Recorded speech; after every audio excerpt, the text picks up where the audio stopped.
যখন আমরা আল্লাহকে পাবো, আল্লাহ পাকের ইবাদতের মধ্য দিয়ে, রাসূলের সুন্নতের মধ্য দিয়ে অল্পে তুষ্ট থাকতে পারবো, যা আছে এতে শুকরিয়া আদায় করব, আপনার চেয়ে সুখী মানুষ দুনিয়াতে কেউ নাই, কেউ নাই দুনিয়াতে। কিন্তু বস্তুবাদিতা আপনাকে এই আকীদা আদর্শ থেকে সম্পূর্ণ ডিমোটিভেট করে দেবে। আপনাকে খালি চাই চাই আরো চাই, ওই যে দু হাতে যা পাও হাত পেতে নাও, বাকির খাতা শূন্য থাক। আর আমাদের দর্শন দু হাতে যা পাও হাত পেতে নাও না, বরং দুনিয়াতে যতটুকু পাও এতটুকুতে সন্তুষ্ট থাকো, বাকির খাতা শূন্য থাক না, বাকির খাতা পূর্ণ হোক। মানে পরকালটা বাকির খাতা না, ওই পরকালের বাকির খাতাটা পূর্ণ হোক, প্রয়োজনে দুনিয়ার সব চলে যায় যাক। মাহফিল অ্যাপ, একজন মুসলিম হিসেবে মাহফিল অ্যাপ ব্যবহার করা আমাদের ইমানি দায়িত্ব। প্রয়োজনে দুনিয়ার সব যদি চলেও যায় যাক, তারপরে বাকির খাতা কি হোক? পূর্ণ হোক। এটাই আল্লাহ রাব্বুল আলামিন সূরা আ'লার মধ্যে বলছেন, বাল তুসিরুনাল হায়াতাদ দুনিয়া, তোমরা এই দুনিয়ার জীবনটাকেই প্রাধান্য দিয়ে থাকো। ওয়াল আখিরাতু খায়রুন ওয়া আবকা, কিন্তু আখিরাত হচ্ছে সবচেয়ে উত্তম এবং চিরস্থায়ী।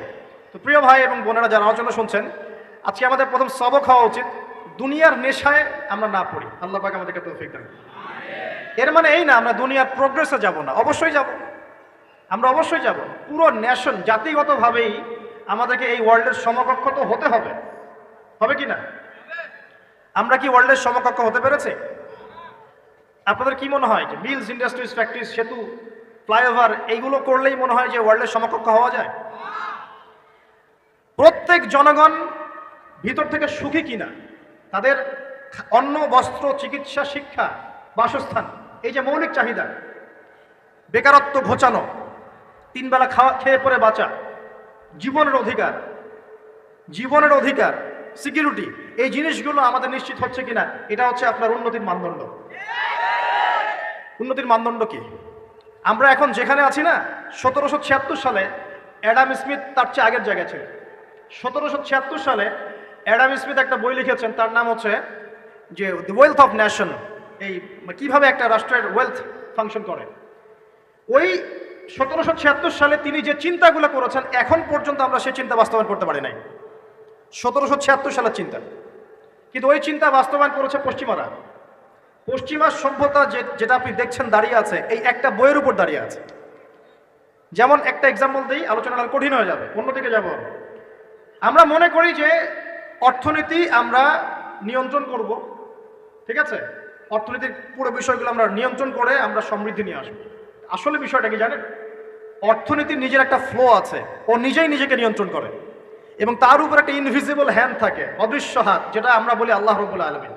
আল্লাহ রাব্বুল আলামিন এই পুরো অর্থনীতিকে নিয়ন্ত্রণ করে। আমরা যখন সেটাকে ইন্টারফেয়ার করতে যাব, তখন ইকোনমি কলাপস করে যাবে। এই যে করছে কলাপস। আরো ব্যাপার আছে, শুধু ব্যবসা, অর্থনীতি, এক্সপোর্ট ইম্পোর্ট, এগুলোকে তিনি জাতির মানদণ্ড বলতেন না।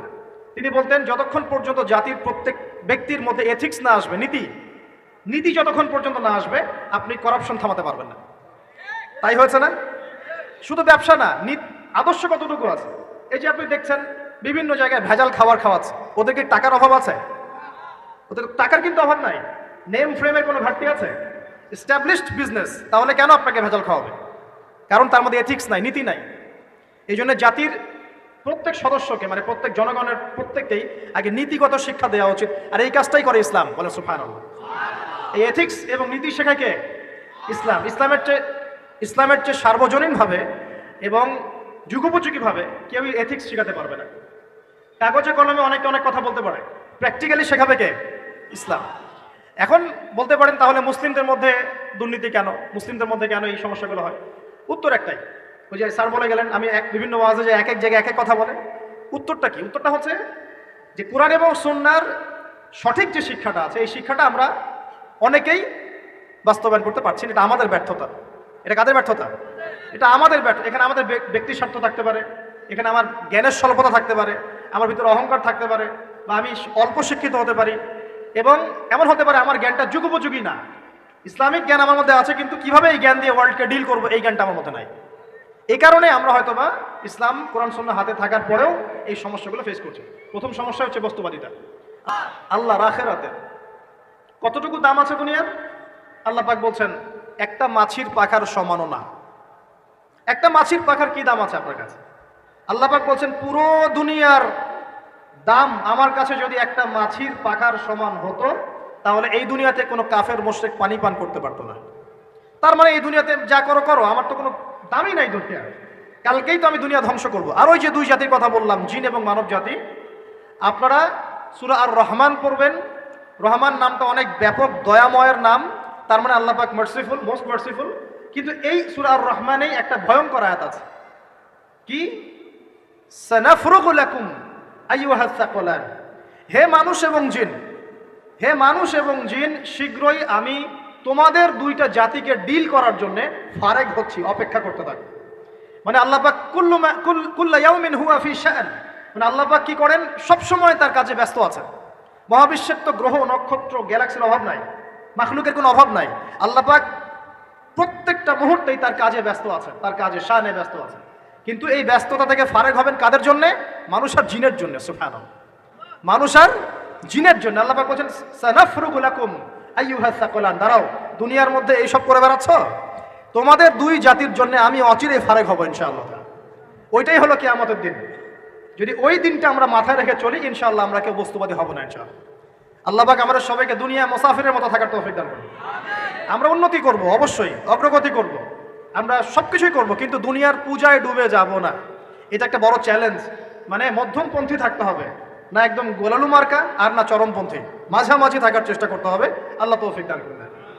ঢাকাবাসীর জন্য এর চেয়ে বড় কোনো নসিহত হতে পারে না। ঢাকা থেকে, ঢাকার মতো যত মানে সিটিজ, মেগা সিটিজ আছে সারা ওয়ার্ল্ডে, তাদের জন্য এটাই প্রথম নসিহত, বস্তুবাদিতা ত্যাগ করতে হবে, বস্তুবাদিতা। আল্লাহ পাক আমাদের সবাইকে বাকির খাতা পূর্ণ করার তৌফিক দান করুন। এখন একটা লক্ষ্য পেলাম, কি জন্য দুনিয়া এসেছি? আল্লাহর ইবাদত করার জন্য। এখন অনেকে ভুল বুঝে প্রশ্ন করতে পারে, তাদের জ্ঞানের স্বল্পতা। আমি ওদেরকে দোষারোপ করবো না, কারণ আমাদের শিক্ষার সমস্যা আছে। আমরা তো সবার মাঝে ইসলামিক সার্বজনীন শিক্ষা দিতে পারছি না। এই কারণে অনেকে প্রশ্ন করতে পারে, তাহলে কি সারা জীবন আল্লাহ বিল্লাহি করতে হবে? আমি কি সারা জীবন তাসবিহ তাহলিল জিকির আজকার নামাজি পড়ে বেড়াবো? তাহলে এটা হলো তার ভুল বুঝ। এই আয়াত সম্পর্কে ভুল ব্যাখ্যা। সঠিক ব্যাখ্যাটা কি? সঠিক ব্যাখ্যা হচ্ছে সূরা হাশরের 7 নম্বর আয়াত। কত নম্বর? সূরা হাশর 7 নম্বর আয়াত। আল্লাহ পাক বলেন, ওয়ামা আতাকুমুর রাসূলু ফাখুযুহু, রাসূলুল্লাহ সাল্লাল্লাহু আলাইহি ওয়াসাল্লাম তোমাদেরকে যা যা দিয়েছেন সব নিয়ে নাও। ওয়ামা নাহাকুম আনহু ফান্তাহু, রাসূল যা থেকে বিরত থাকতে বলেছেন সমস্ত বিষয় থেকে দূরে থাকো। এখন এই আয়াতটাকে সামনে রেখে কোরআন সুন্নাহকে যদি আমরা ঘাঁটি, আমরা দেখব রাসূলুল্লাহ সাল্লাল্লাহু আলাইহি ওয়াসাল্লাম পেশাব পায়খানা ইস্তেঞ্জা করা থেকে শুরু করে রাষ্ট্র চালানো পর্যন্ত প্রতিটা কাজের হেদায়েত দিয়ে গেছেন। আলহামদুলিল্লাহ, এটা কেউ মানি বা না মানি, দিয়ে গেছেন, এটা বিশ্বাস করতে হবে। আমল করতে পারি বা না পারি, নবী দিয়ে গেছেন, বিশ্বাস করতে হবে। দলিল চাচ্ছেন, আপনি সহিহ বুখারী খোলেন, মুসলিম খোলেন, তিরমিজি, নাসাই, আবু দাউদ এগুলো খোলেন, দেখবেন আপনি ইস্তেঞ্জা করবেন কিভাবে, বসবেন কিভাবে, ঢোকার সময় কোন পা দিয়ে ঢুকবেন, বের হওয়ার সময় কোন পা দিয়ে বের হবেন, ইস্তেঞ্জা করার সময় কথা বলতে পারবেন কিনা, কতটুকু বলতে পারবেন, গোসল কেমন করে করবেন, ওযু কিভাবে করবেন, আপনি আগে কি পা থেকে শুরু করবেন নাকি হাত থেকে শুরু করবেন, কিভাবে নামাজ পড়বেন, আগে গিয়ে কি সেজদা করবেন নাকি ইকামত হবে, আজান হবে, আল্লাহু আকবার তাকবীর দিবেন, কিভাবে নামাজ শেষে বের হয়ে আপনি ব্যবসায় চলে যাবেন, কিভাবে আপনি ব্যবসা করবেন, কিভাবে চাকরি বাকরি করবেন, সমাজের মানুষের সাথে মেলামেশা করবেন, মানুষকে দিনের দাওয়াত দিবেন, ইভেন কিভাবে আপনাকে যদি আল্লাহ ক্ষমতা দেন আপনি কিভাবে সোসাইটি মেনটেন করবেন, সমাজ এবং রাষ্ট্র মেনটেন করবেন, প্রতিটা হেদায়েত খুঁটিনাটি কোরআন এবং সুন্নাহ দিয়েছে আমাদেরকে। এই বিশ্বাস আগে রাখতে হবে। এই বিশ্বাস না রাখলে কেউ মুসলিম হতে পারবে না। I am very sorry to say, এই বিশ্বাস না করলে কেউ মুসলিম হতে পারবে না। আগে বিশ্বাস, তারপরে কাজ করতে পারেন কিনা সেটা পরের ইস্যু। এবং আমি বলে দিচ্ছি, এই যুগে আপনি 100% পারবেন না। সিম্পল, এই যুগে আপনি 100% পারবেন না, এটা স্বাভাবিক। কারণ এই পুরো বিশ্বটা তো ইসলামাইজড না। পুরো বিশ্ব কি ইসলামাইজড? বরং পুরো বিশ্বটা কুফরের উপর আছে। কিসের উপর আছে? পুরো ওয়ার্ল্ডটাই কুফরের উপর আছে, পুরো ওয়ার্ল্ডটাই। একটা এক্সাম্পল আমি প্রমাণ করতে পারি, একটা এক্সাম্পল খালি। আল্লাহ পাক বলছে সূরা মুলক, রাতের বেলা পড়তে হয় না সূরা মুলক? রাতের বেলা সূরা মুলক পড়তে হয়, যে পড়বে তার কবরের আযাব হবে না ইনশাআল্লাহ। কবরের আযাব থেকে আল্লাহ পাক তাকে বাঁচাবেন ইনশাআল্লাহ। সূরা মুলক তেলাওয়াত করতে হবে রাতের বেলা। এই সূরার প্রথম আয়াতে আল্লাহ বলেছেন, তাবারাকাল্লাযী, বরকতময় সেই আল্লাহ, বিয়াদিহিল মুলক, যার হাতে পুরো মহাবিশ্বের ক্ষমতা। কার ক্ষমতা? তাবারাকাল্লাযী বিয়াদিহিল মুলক, বরকতময় সেই আল্লাহ যার হাতে পুরো মহাবিশ্বের ক্ষমতা, সার্বভৌমত্ব। ক্ষমতার বাংলা কি বলতে পারি আমরা? এটাকে ইংরেজিতে আপনারা কি বলেন? আপনারা বলেন সভরেন্টি। কি বলেন? সভেরেন্টি বিলংস টু আল্লাহ। এখানে সভেরেন্টি বিলংস টু কি? আল্লাহ। কিন্তু এই পুরো বিশ্বের সার্বভৌমত্বের মালিক কি এখন আল্লাহর বাকি আছে? মানুষ নিজের হাতে নিয়ে নিয়েছে। কথা বুঝতে পারছেন না? পুরো বিশ্বে আল্লাহর সার্বভৌমত্ব চলে এখন, মানুষের সার্বভৌমত্ব চলে এখন। তো পুরো ওয়ার্ল্ডটাই কুফরের উপর আছে না? বিশ্বটাই কুফরের উপর। এখন বাদ দেন, এই ওয়ার্ল্ডে আপনি 100% ইসলাম ডিল করতে পারবেন না, সিম্পল। কিন্তু আগে বিশ্বাস করেন যে একদম টয়লেট থেকে শুরু করে আসমান পর্যন্ত সবকিছুই হেদায়েত কোথায় আছে, কোরআন শুনে আছে কি নাই? এখন মানতে পারি না, সেটা আলাদা ইস্যু। কেউ বিশ্বাস করেছে, মানতে পারে না, আল্লাহ তাকে মাফ করে দিবে ইনশাআল্লাহ। বিশ্বাস করেছি, মানতে পারিনি, আল্লাহ মানে বিশ্বাস করেছি, আমল করতে পারি নাই, হে আল্লাহ আমল করতে গিয়েছি, প্রতিবন্ধকতা পেয়েছি, সমাজ এমন ছিল না, বিশ্ব এমন ছিল না, আমি পারি নাই, আল্লাহ মাফ করে দাও। ইনশাআল্লাহ আল্লাহ মাফ করে দিবেন ইনশাআল্লাহ।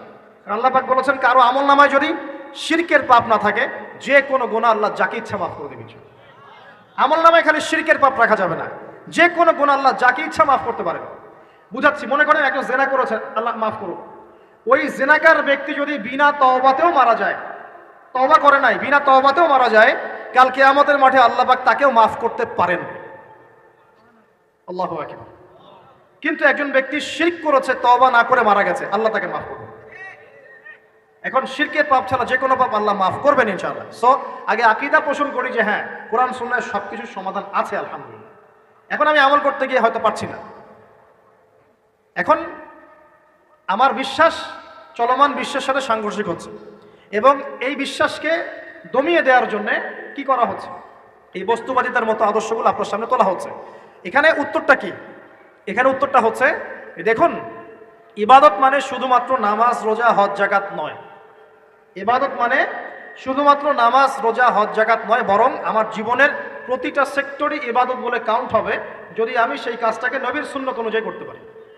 আমার কথা কি বুঝতে পারছেন? এই হলো ব্যাখ্যা, ওয়া মা খালাকতুল জিন্না ওয়াল ইনসা ইল্লা লিয়াবুদুন।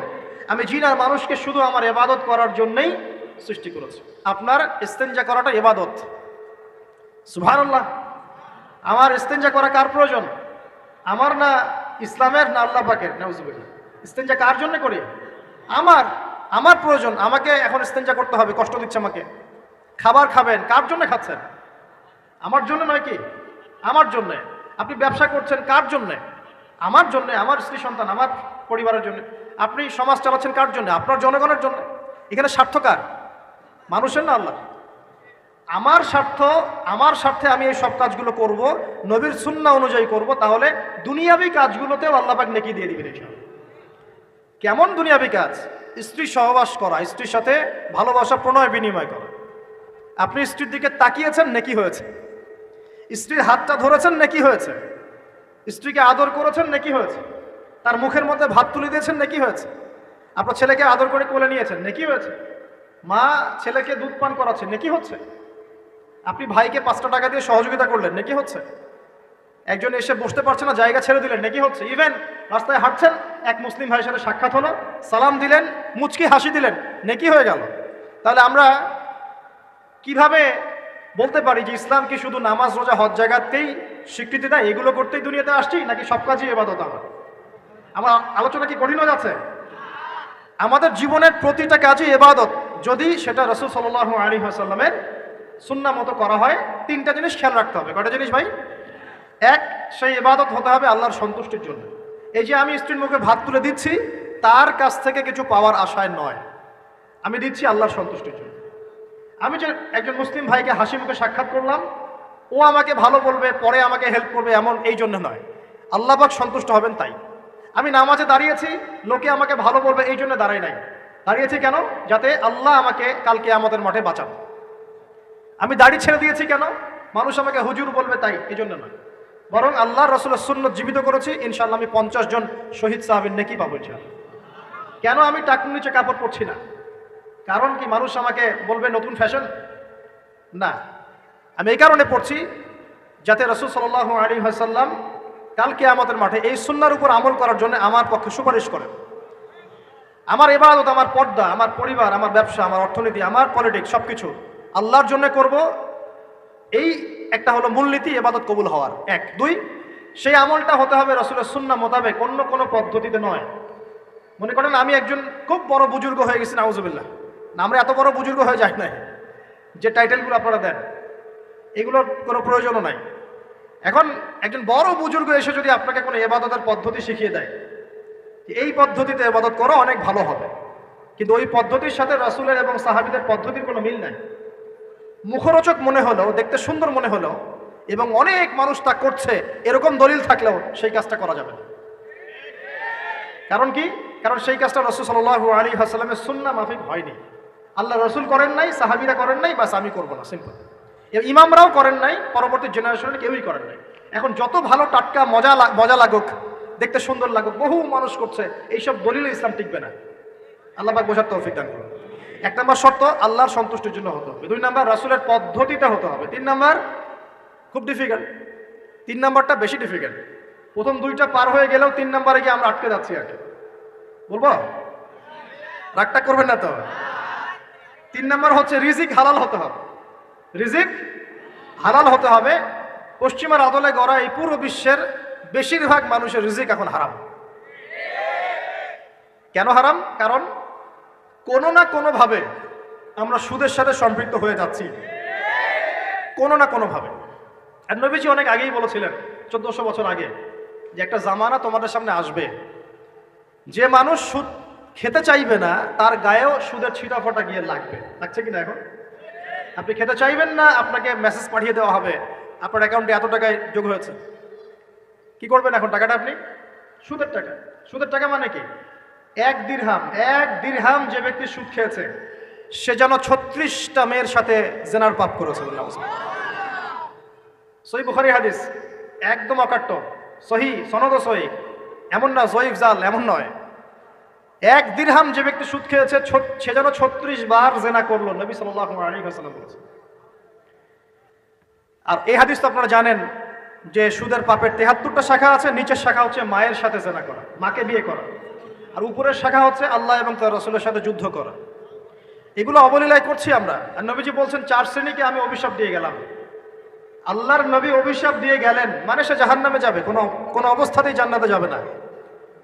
ইল্লা মা শা আল্লাহ। 1 যে সুদ খায়, 2 যে সুদ দেয়, 3 সাক্ষী থাকে, 4 লিখে রাখে। এখন বলেন এই সিস্টেমের বাইরে কতজন মানুষ আছে?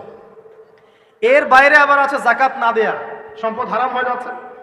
এর উপর আবার আছে ঘুষ জানা দিয়ে অনেক সময় চাকরি বাকরি হয় না। আস্তে আস্তে এগুলো আমরা ট্রেডিশন বানিয়ে নিয়েছি। এক সময় আমরা, শোনেন, এটাকে বলা হয় নিউট্রালাইজেশন, মানে স্বাভাবিকীকরণ। খুব কঠিন টার্ম বলে ফেলছি মনে কিছু কিছু। যেমন আগে ধর্ষণ হলে আমরা খুবই সোচ্চার ছিলাম এবং সারা এলাকা ফেটে যেত, এত বড় কথা। কেউ মাপে কম দিলে, ধরা পড়লে চক্ষু লজ্জায় সে সমাজে চলতে পারতো না। কেউ চুরি করলে চক্ষু লজ্জায় বের হতে পারতো না। আস্তে আস্তে আস্তে আস্তে আস্তে আস্তে এই যে মাপে কম দেয়া বলেন, সুদ বলেন, জেনা বলেন, আস্তে আস্তে পাপগুলোকে আমরা নিউট্রালাইজেশন করে ফেলেছি, নিউট্রালাইজ হয়ে গেছে। হ্যাঁ, ধর্ষণ ডেইলি 4-5টা হয়, সুদ সবাই খায়, আমিও খাই, জেনা তো সবাই করে, বয়ফ্রেন্ড গার্লফ্রেন্ড ফ্রি মিক্সিং আছে, আমি করলে সমস্যা কি? ওর তো 4টা, আমার তো মাত্র 1টা। ওর চেয়ে আমি ভালো। ওর 5টা বয়ফ্রেন্ড, আমার তো 1টা। ওর 4টা গার্লফ্রেন্ড, আমার তো 1টা, আমি তো ভালো। আমার ছেলে খুব ভালো, শুধু মাঝে মাঝে একটু ড্রিঙ্কস করে, ব্যাপারটা এরকম আর কি। তো এই যে পাপকে নিউট্রালাইজেশন করা হচ্ছে আস্তে আস্তে, স্বাভাবিকীকরণ। এই ফ্লোতে আমরা মোটামুটি সবাই পড়ে গিয়ে এখন রিজিক হারাম হয়ে যাচ্ছে। ঘুষ দিতে হয় না, চাকরি হবে না।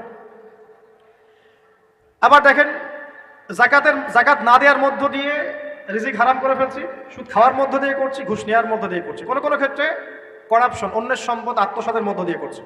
এর বাইরে যারা ব্যবসা করছি, আমরা যে দুধে দেওয়া তুলসী পাতা এমনও নয়, কোনো কোনো সময় মাপে কম দিচ্ছি। এই যে টাটকা জিনিস বলে ভেজাল খাওয়াচ্ছে, 3 দিনের বাসি তেল দিয়ে ইফতার রান্না করে খাওয়াই দিবে, বলবে একদম টাটকা জিনিস। রমজান মাস আসছে সামনে না, কত যে মানুষ বের হবে যারা তারাবির নামাজ পড়বে, একদম 20 রাকাত, ওখানে রাকাত নিয়ে ঝগড়া হবে। ঠিক ওরাই যখন দেখবেন বিকালে দুপুরে ইফতার বিক্রি করবে, বিভিন্ন পণ্য বিক্রি করবে, দেখবেন যে দুনিয়ার বাসি পচা আপনাকে খাওয়াই দিবে। এই শ্রেণীর মানুষের ধারণা যে লা ইলাহা ইল্লাল্লাহ শুধু মসজিদে আছে, বাজারে নাই। এটা ধারণা, লা ইলাহা ইল্লাল্লাহ মুহাম্মাদুর রাসূলুল্লাহ, এটা মসজিদে আছে, বাজারে, সমাজে, অন্য জায়গায় নাই। এটা তাদের ধারণা। তাদের এই ধারণা অচিরেই ভাঙবে যখন মৃত্যুর দূত চলে আসবে, তখন বুঝবে লা ইলাহা ইল্লাল্লাহ একটা সার্বজনীন কালিমা, যেটা জীবনের সব ক্ষেত্রেই চলতে হবে। আল্লাহ পাক আমাদেরকে বোঝার তৌফিক দান। নবীজি বলছেন আর দুনিয়া সিজনুল লিল মুমিন, দুনিয়া মুমিনদের জন্য কারাগার। কারাগার মানে যেখানে আমি স্বতন্ত্র স্বাধীন নই। এখানে প্রশাসন অনেক ভাই বোন আছেন, তারা জানেন কারাগার কি জিনিস, আর যারা দুই একবার যাওয়া আসা করেছে ওরা জানে কি জিনিস। এখানে আপনার কোনো ব্যক্তি স্বাধীনতা নাই। আপনি আপনার ইস্তেঞ্জা করবেন, শিশি যেতে পারবেন না, আপনি পারমিশন নিতে হবে, তারা নিয়ে যাবে, তারপরে যেতে পারবেন, হ্যান্ডকাপ পরিয়ে।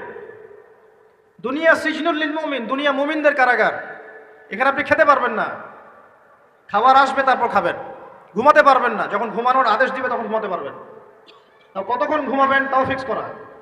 মানে কারাগার মানে কি? যেখানে আপনার ব্যক্তির স্বাধীনতা চলে না, যেখানে আমি চলবো একটা সিস্টেমের আওতায়। এখন নবীজি বলছেন দুনিয়াটাই হচ্ছে কারাগার। তাহলে এই দুনিয়ায় কেমন করে আমি প্রবৃত্তির দাসত্ব করতে পারি? কেমন করে আমি আল্লাহকে ভুলে নামাজ বাদ দিতে পারি? কেমন করে জাকাত সেই কবে ফরজ হয়েছে, মিল ইন্ডাস্ট্রিজ ফ্যাক্টরিজ করেছি, জাকাত দিই না। রমজান মাস যায় আসে যায় আসে যায় আসে, রোজাও রাখি না, তারাবি পড়তে পারি না। কোরআন আমার সামনে মানুষ তেলাওয়াত করে, কোরআন আমার ঘরে পড়ে আছে, শেলফের উপরে ধুলাও আছে, শেলফের উপরে কোরআন ধুলাওয়ালা, ধুলো মাখা। কোরআন পড়ার তৌফিক হয় না, নবীর হাদিসগুলো চর্চা করার তৌফিক হচ্ছে না, ইসলামিক বইপত্র পড়তে পারি না।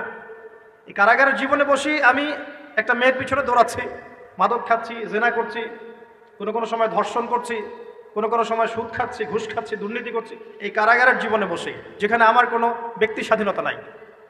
তাহলে কারাগারের জীবনের মেয়াদ যখন শেষ হবে, যখন তাকে এখান থেকে বের করে নিয়ে আসা হবে, অর্থাৎ মৃত্যু, তখন তার সাথে কিরকম রিমান্ডে আচরণ করা হবে এটা ভালো করে বুঝে নেন। এখন নবীজি বলছেন আর দুনিয়া সিজনুল লিল মুমিন ওয়াল জান্নাতু লিল কাফির, কাফেরদের জন্য, মুশরিকদের জন্য এই দুনিয়াটা হচ্ছে জান্নাত। জান্নাত মানে কি? যা ইচ্ছা তাই করতে পারবেন। জান্নাত মানে কি? আপনি চাচ্ছেন আল্লাহ আমি এখন একটা খামর চাই, শরাব আপনার সামনে হাজির, চিন্তা করার সাথে সাথে। জান্নাত মানে কি? আল্লাহ আমি আপনাকে দেখতে চাই, আল্লাহকে আপনি দেখতে পারবেন। জান্নাত মানে কি? আপনি মধুর নহর, দুধের নহর, পানির নহর, শরাবের নহর, হুরুন ঈন চতুর্দিকে ঘোরাফেরা করছে। একজন নিম্নমানের জান্নাতি, মানে সবচেয়ে শেষের দিকে যারা জান্নাতে যাবে, তাদের সাথেই দুজন করে হুরুন ঈন, আহাল পরিবার তো আছেই, গিলমান পানপাত্র নিয়ে চারপাশে ঘোরাফেরা করবে। জান্নাত মানে কি? যেখানে যা ইচ্ছা তাই করা যাবে, বলার কেউ নাই, বাধা দেওয়ার কেউ নাই, সেখানে কোনো মৃত্যু নাই, সেখানে কোনো অহেতুক কথাবার্তাও নাই, কোনো গাল গল্প নাই, কোনো মিথ্যা নাই, কষ্টের ক্লেশ মাত্র নাই, থুতু ফেলতে হবে না। জান্নাত মানে থুতু ফেলতে হবে না, জান্নাত মানে হাঁচি হবে না, নাক ঝাড়তে হবে না, জান্নাত মানে ইস্তেঞ্জা পেশাব পায়খানা করার টেনশন নাই। মানুষ খাবার খাবে, একটা ঢেকুর তুলবে, ব্যাস খাবার হজম হয়ে গেছে। আর জান্নাতের সবচেয়ে বড় বিষয়টা কি? আল্লাহ পাককে আমরা এই চোখ দিয়ে দেখতে পারবো ইনশাআল্লাহ। আর তার সমকক্ষ একটা বিষয় হচ্ছে আল্লাহ পাক বলে দিবেন যে আমি তোমাদের সবার উপর সন্তুষ্ট হয়ে গেলাম, যাও কোনোদিন অসন্তুষ্ট হবে। ব্যাস। এখন আপনি যত কিছুই করেন এই বস্তুবাদী জীবনে, মনে একটা ভয় থেকে যাবে। আপনি বিশ্ব নেতা হয়েছেন, বড় শিল্পপতি হয়েছেন, পলিটিশিয়ান হয়েছেন, ইকোনমিস্ট হয়েছেন, মনে একটা ভয় থেকে যাবে যে মরতে আমাকে হবে, আল্লাহ আমাকে ধরবেই, হিসেব আমাকে দেওয়া লাগবেই, কবরে আমাকে একাই যাওয়া লাগবেই, আমাকে কিয়ামতের মাঠে দাঁড়াতে হবে আল্লাহর সামনে। মনে একটা ভয় কাজ করে, যদিও বাইরে মানুষ দেখায় যে কোনো ভয় নাই। মানুষ বাইরে অভিনয় করে, মানুষ সমাজের মানুষের সাথে বাইরে একটা অভিনয় করে। কোনো ক্ষেত্রে আমরা নিজেরাই নিজেদের সাথে অভিনয় করি। কথা সাহিত্যিক হুমায়ুন আহমেদের নাম শুনেছেন? ইন্তেকাল করেছেন। একটা সময় ছিল আমরা স্কুলে পড়তাম, কলেজে পড়তাম, মাঝে মাঝে টুকটাক এ ধরনের বইপত্র পড়া হয়েছে, হিমু, মিসির আলী এইসব পড়া হয়েছে আর কি। শরৎচন্দ্র, বঙ্কিমচন্দ্র, রবীন্দ্রনাথ, নজরুলের কবিতাগুলো, ইভেন শেক্সপিয়ার, অ্যাডাম স্মিথ সহ, যিনি অর্থনীতির জনক। যাই হোক, তিনি তার বইয়ের মধ্যে লিখেছিলেন যে এই পুরো দুনিয়াটা হচ্ছে অভিনয়ের মঞ্চ। কথা সাহিত্যিক তিনি বলছেন তার মতো করে এই পুরো দুনিয়াটাই অভিনয়ের মঞ্চ, আর আমরা সবাই নিজ নিজ জায়গায় অন্যের সাথে অভিনয় করছি। কোনো ক্ষেত্রে আমরা নিজেদের সাথে অভিনয় করছি। তিনি বলছিলেন আমরা সবাই অভিনেতা, আর সবচেয়ে বড় অভিনেতা হচ্ছে পলিটিশিয়ানরা, কারণ তাদেরকে অনেক বড় মঞ্চে অভিনয় করতে হয়। এটা আমার কথা না, হুমায়ুন আহমেদের কথা, পড়ে দেখেন তো। আল্লাহ পাক পাঠিয়েছেন তার ইবাদত করতে, আর এই বস্তুবাদী জগৎ আমাদেরকে ভুলিয়ে দিল কিভাবে? কয়েকটা প্রলোভন দিল। প্রথম প্রলোভন হচ্ছে টাকা, তারপরে জীবনে কি করব প্রতিষ্ঠিত হওয়ার চিন্তা, তারপরে চাই চাই আরও চাই এই একটা আকীদা দর্শন, তারপরে আমার স্ত্রী সন্তান আহাল পরিবারের কি হবে, আর আরেকটা দর্শন আছে, এটাকে বলে চারবাক দর্শন। এবং দুঃখের সাথে বলতে হয় আমাদের রবীন্দ্রনাথ ঠাকুর কিন্তু এই দর্শনের মানুষ ছিলেন। চারবাক কিরকম, তার কবিতা পড়লে দেখবেন লিখে আছে, দুহাতে যা পাও হাত পেতে নাও, দুহাতে যা পাও হাত পেতে নাও, বাকির খাতা শূন্য থাক, বাকির খাতা শূন্য থাক। ঠিক চারবাক দর্শন, যেটা ফিলোসফি পড়েছেন, এখানে অনেক টিচারও আছেন আমি জানি, তারা এই কথাগুলো বুঝবেন। চারবাক দর্শন কেমন, ঋণ করে ঘি খাও, ঋণ করে ঘি খাও, যতদিন বাঁচবে সুখে বাঁচবে, এটা হলো চারবাক দর্শন। তো দুহাতে যা পাও হাত পেতে নাও, বাকির খাতা শূন্য থাক, মিল আছে না? ঋণ করে হলেও ঘি খান, যেভাবে হোক ঘি খান আপনি, মানে ঋণ করে হলেও ঘি খান, যতদিন বাঁচবেন সুখে বাঁচবেন। তাহলে এই দর্শনগুলো বস্তুবাদী না? বুঝতে পারছেন কিনা? ম্যাটেরিয়ালিজম, বস্তুবাদিতা, মানে আপনি চোখের সামনে যা দেখছেন এই দুনিয়া, যেভাবে হোক অর্জন করে নেন, বাকির খাতা শূন্য থাক। ইসলামিক কনসেপ্ট এর টোটাল ডিফারেন্ট কনসেপ্ট। ইসলামের ঈমান, আকীদা, ইসলাম, পরকাল, মুহাম্মদ সাল্লাল্লাহু আলাইহি ওয়াসাল্লামের আদর্শ সম্পূর্ণ ডিফারেন্ট। আমরা বলি কি, এই দুনিয়াতে আমরা মুসাফির, দুনিয়াতে আমরা কি মুসাফির, কে কতদিন থাকবো কোনো ঠিক নাই। নবীজি বলছেন, হে আব্দুল্লাহ বিন ওমর, তুমি দুনিয়াতে মুসাফিরের মতো থাকো, সকালবেলা উঠলে সন্ধ্যার অপেক্ষা করো না, সন্ধ্যাবেলা হলে সকালের অপেক্ষা করো। দর্শনের মধ্যে কত পার্থক্য না, আকাশ পাতাল পার্থক্য না? এখন যদি এই বস্তুবাদী দর্শন দিয়ে আপনি চলাফেরা করেন, তাহলে তো আপনার লাইফের অ্যাম্বিশন হবে একটা ফ্ল্যাট, আর ওটা এনি হাও আপনাকে অ্যাচিভ করতে হবে, legal way or illegal way, আপনাকে অ্যাচিভ করতেই হবে, অ্যাচিভ করতেই হবে, যেহেতু আপনার মোটিভটা হচ্ছে ম্যাটেরিয়ালিজম, বস্তুবাদিতা। আর নবী সাল্লাল্লাহু আলাইহি ওয়াসাল্লাম কি বলছেন, সকালে ঘুম থেকে উঠলে সন্ধ্যার অপেক্ষা করো না, সন্ধ্যাবেলায় থাকলে সকালের অপেক্ষা করো না। তুমি দুনিয়াতে মুসাফিরের মতো থাকো, তোমার যতটুকুতে দুনিয়া চলে যায় এতটুকুতে সন্তুষ্ট থাকো। নবীজি আরো বলছেন, তুমি কখনো উপরের দিকে চোখ দিয়ে হেঁটো না, রাস্তায় যখন হাঁটবে উপরের দিকে দেখো না, লা তানজুরু ইলা মান হুয়া আসফালা মিনকুম। আবার বলছি, নবীজি বলছেন, তোমরা হাঁটবে যখন রাস্তায় চলাফেরা করবে, তোমাদের উপরের দিকে দেখবে না যে তোমাদের উপরে কারা আছে, অলওয়েজ দেখবা তোমাদের নিচে কারা আছে, তোমাদের চেয়ে খারাপ কারা আছে। এক ভাইকে আপনি দেখবেন আপনি সুস্থ, তার হাত নাই, আরেক ভাইকে দেখবেন আপনি সুস্থ, তার চোখ নাই। এক ভাইয়ের পা প্যারালাইজড হয়ে গেছে, এক ভাইয়ের বডি প্যারালাইজড, একজন হার্টের রোগী, একজন ডায়াবেটিসের রোগী, আপনি সুস্থ আছেন, অথচ ওই ব্যক্তির অনেক টাকা পয়সা আছে, আপনার নাই। এখানে কে ধনী বলেন দেখি, আপনি না সে? আপনার সুস্থতা আছে। আরেক ভাইয়ের অনেক বড় বড় ফ্ল্যাটস, কিন্তু আপনার এতটুকু নাই, ছোট্ট একটা বাসা। আপনার কষ্ট লাগে, আমারও যদি এমন হতো। ওই বাসায় গিয়ে দেখলেন যে ইন্টারনালি সে ব্যক্তি সুখে নাই, তার পরিবারে অশান্তি, তার পরিবারে হৃদ্যতা, ভালোবাসার বন্ধন নাই, আপনার পরিবারে আছে।